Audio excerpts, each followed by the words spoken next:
सो बेटा जी, आज के लेक्चर में हमने जो चीज़ें लर्न करनी है उसमें सबसे पहले नंबर पे है कांस्टेंट। क्या होता है कांस्टेंट? ऐसी चीज़ को कहते हैं जिसकी वैल्यू चेंज नहीं होती, उसको हम कांस्टेंट कहते हैं। ठीक है, ऐसी क्वांटिटीज़ जो कि तब्दील नहीं होती उनको हम कांस्टेंट कहते हैं। मैथमेटिक्स में आप लोगों ने पढ़ा होगा, पाई की वैल्यू जो होती है 22/7, उसको डिवाइड करें और राउंड ऑफ करने के बाद ये तकरीबन 3.142 आता है। ठीक है, ये कांस्टेंट ही होती है हमेशा, यानी कि पाई की वैल्यू कभी तब्दील नहीं होती। सिमिलरली ई की वैल्यू कभी तब्दील नहीं होती। ऐसी वैल्यूज़ को डिक्लेयर करने का बीबीए के अंदर क्या मेथड है? जिस तरह से हमने कांस्टेंट डिक्लेरेशन के बारे में पढ़ा था, वेरिएबल डिक्लेरेशन के बारे में पढ़ा था, आज हम कांस्टेंट की डिक्लेरेशन के बारे में पढ़ते हैं और उनको इस्तेमाल करने के बारे में लर्न करते हैं। डेवलपर के अंदर जाते हैं, इंसर्ट में जाके यहाँ पे एक बटन इंसर्ट करते हैं और यहाँ पे मैं लिखता हूँ लफ्ज़ कॉन्स्ट लिखना है। उसके साथ आपने वेरिएबल का नेम जो आप लिखना चाहते हैं, फॉर एग्जांपल मैंने लिखा पाई इज़ इक्वल टू 3.142। ये पाई की वैल्यू 3.142 है, पूरे प्रोग्राम में यही रहेगी। आप इसको चेंज करने की कोशिश करेंगे तो ये चेंज नहीं होगी। ठीक है, आप इसको डिस्प्ले करेंगे या इस्तेमाल करेंगे तो एज इट डिस्प्ले होगी। हम डिस्प्ले करते हैं और फिर हम इसको इस्तेमाल करके भी देखेंगे। सो ये पाई की वैल्यू डिस्प्ले हो रही है। सिमिलरली हम इसको इस्तेमाल करके देखते हैं। फॉर एग्जांपल मैं यहाँ पे लिखता हूँ रेडियस की वैल्यू है, किसी भी सर्कल का रेडियस है, हम कहते हैं लेट्स सपोज 5.4। तो रेडियस से हम एरिया कैसे कैलकुलेट करते हैं? हम एक वेरिएबल बनाते हैं डिम, RAD एज डबल क्यों लिया? क्योंकि रेडियस के अंदर पॉइंट आ रहा है। हमने एरिया कैलकुलेट करना है तो यहाँ पे एक और वेरिएबल एरिया नाम का भी डिक्लेयर कर लेते हैं। ठीक है, तो हमने रेडियस की वैल्यू कहाँ से लेनी है? Radius is equal to range, ये वैल्यू पड़ी हुई है लेट्स सपोज 8b के ऊपर। तो मैं यहाँ पे लिखूँगा 8b8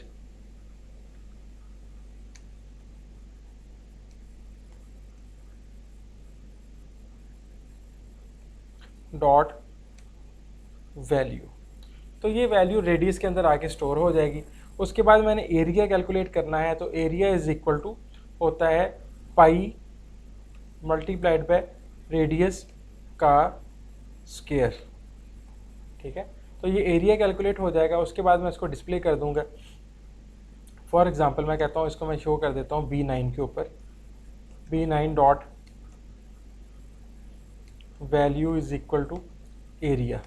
और B8 के ऊपर अगर आप उसकी कुछ पहले इसको देख लें इससे क्या डिस्प्ले होता है, तो यहाँ पे ये एरिया आपका डिस्प्ले होना शुरू हो गया। सिमिलरली मैं A9 के ऊपर भी लिख देता हूँ,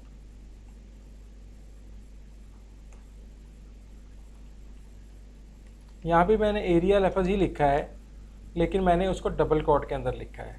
जो चीज़ डबल कोट में लिखी होती है वो हमेशा एज इट डिस्प्ले होती है, इसको हम स्ट्रिंग कहते हैं। तो ये एज इट डिस्प्ले होनी है, तो यहाँ पे एरिया लिखा हुआ नज़र आ जाएगा आपको। ठीक है, तो ये एरिया कैलकुलेट किया है। सिमिलरली यहाँ पे मैं एक और बटन लगा लेता हूँ।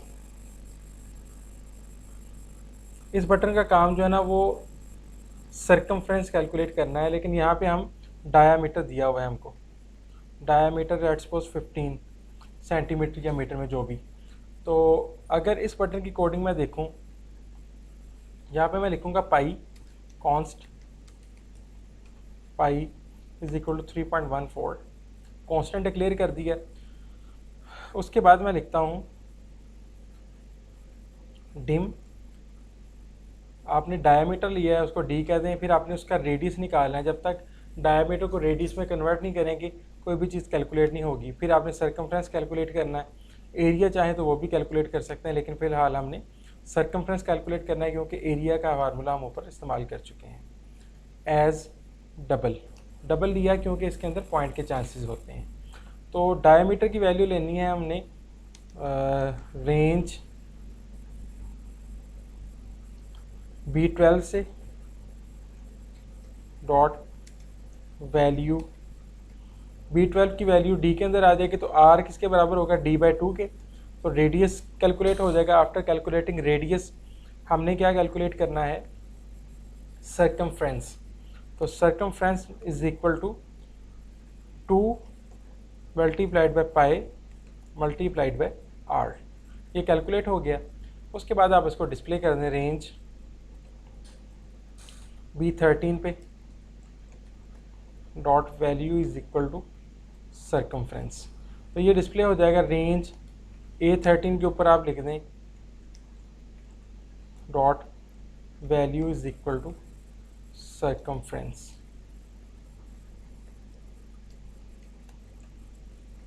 ठीक है, तो ये सर्कमफ्रेंस डिस्प्ले होगा और कैलकुलेट भी होगा। तो ये जो चीज़ डबल कोट के अंदर लिखी हुई है हम इसको स्ट्रिंग कहते हैं, और ये जो विदाउट डबल कोट होती है ये वेरिएबल होती है, इसकी वैल्यू यहाँ से कैलकुलेट होके आती है। तो देखें ज़रा, सेकंड बटन जो है ना वो सर्कमफ्रेंस कैलकुलेट कर रहा है, जो आपने डायमीटर दिया था उसका सर्कमफ्रेंस कैलकुलेट हुआ। तो ये हमारे पास कॉन्सेप्ट है कांस्टेंट का। कांस्टेंट को डिक्लेयर करने का ये तरीकाकार है कि आप लफ्ज़ कांस्ट लिखेंगे जो ब्लू कलर में हो रहा है, उसके बाद नाम लिखेंगे, कोई भी वेरिएबल नेम जिस तरह से हम लिखते थे उसी तरह से कांस्टेंट नेम लिखेंगे। वही 4 रूल यहाँ पे भी इस्तेमाल होंगे। 4 रूल्स में कौन कौन सी चीज़ें शामिल हैं, उन 4 रूल्स के अंदर आप कीवर्ड इस्तेमाल नहीं कर सकते, शुरू पे नंबर नहीं लिख सकते, स्पेस नहीं दे सकते, और स्पेलिंग जो है वो 32 से ज़्यादा ना हो। ठीक है, तो यहाँ पे भी यही 4 रूल इस्तेमाल होंगे। तो ये कांस्टेंट को डिक्लेयर करने का तरीकाकार है। हमने कांस्टेंट को इस्तेमाल करना सीखा। उसके बाद हमने जो चीज़ लर्न करनी है वो है string data type. String data type से मुराद ऐसी डाटा टाइप होती है जिसके अंदर आप नंबर स्टोर कर सकते हैं, आप स्पेशल सिंबल स्टोर कर सकते हैं, आप कैपिटल अल्फ़ाबेटिक स्टोर कर सकते हैं, स्मॉल अल्फ़ाबेटिक स्टोर कर सकते हैं। जो चीज़ आपको कीबोर्ड से एंटर करने की इजाज़त है वो स्ट्रिंग के अंदर आ सकती है। अभी मैंने बोला इसके अंदर नंबर भी आ सकते हैं। तो फिर हमने ये न्यूमेरिक डाटा टाइप जो कि इंटीजर और डबल पढ़ी, वो क्यों पढ़ी है? उसकी रीज़न ये है कि जो न्यूमेरिक डाटा टाइप होती है उसके ऊपर आप अरिथमेटिक्स परफॉर्म कर सकते हैं, जमा तफरीक ज़रब तक़सीम उसके ऊपर पॉसिबल होती है, जबकि स्ट्रिंग के ऊपर ये चीज़ें पॉसिबल नहीं होती। तो स्ट्रिंग के ऊपर आप अरिथमेटिक्स अप्लाई नहीं कर सकते। ठीक है, तो यहाँ पे हम देखते हैं स्ट्रिंग डाटा टाइप के अंदर 2 तरह की हमारे पास स्ट्रिंग्स अवेलेबल होती हैं। एक को हम कहते हैं वेरिएबल लेंथ और एक को हम कहते हैं फिक्स लेंथ।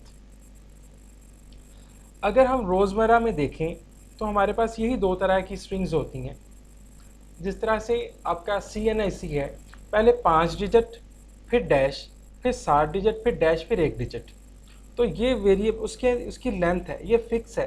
कोई ऐसा पाकिस्तान के नेशनल नहीं है कि जिसके पहले जो 5 नंबर्स आते हैं उसकी जगह पे 4 आते हों, ऐसा पॉसिबल नहीं है। सिमिलरली जो दूसरे नंबर पे कुछ डिजिट्स आते हैं 7 होते हैं, कोई ऐसा पाकिस्तानी नहीं जिसके CNIC के अंदर वहाँ पे 6 डिजिट हों। तो ये उसको हम कहते हैं fix length variable, fix length string. Similarly हमारे पास फ़ोन नंबर है, पहले 4 डिजिट्स आते हैं, फिर डैश या फिर 7 डिजिट्स आते हैं। कोई ऐसा फ़ोन नंबर नहीं है जिसके पहले 4 के बजाय 3 हों, या कोई ऐसा डिजिट नहीं है, फ़ोन नंबर नहीं है जिसके डैश के बाद 7 के बजाय 4 डिजिट्स हों या 5 डिजिट्स हों। तो हम कहते हैं फिक्स लेंथ है। उसके लिए हम फिक्स लेंथ स्ट्रिंग्स डिक्लेयर करते हैं। कुछ होती हैं वेरिएबल लेंथ्स। फॉर एग्जांपल एक बच्चे का नाम है मोहम्मद अली या M अली है, M स्पेस ALI, तो उसको 5 कैरेक्टर्स लगे हैं। ठीक है, और एक बच्चे का नाम जो है ना वो काफ़ी लेंथी है। फॉर एग्जांपल हम कहते हैं मोहम्मद उस्मान अली इंसारी एट्सेट्रा, वो काफ़ी लंबा चौड़ा नाम हो, तो वो अब देखें दोनों बच्चों के नेम की जो लेंथ है, कैरेक्टर्स की तादाद है, वो दोनों की डिफरेंट है।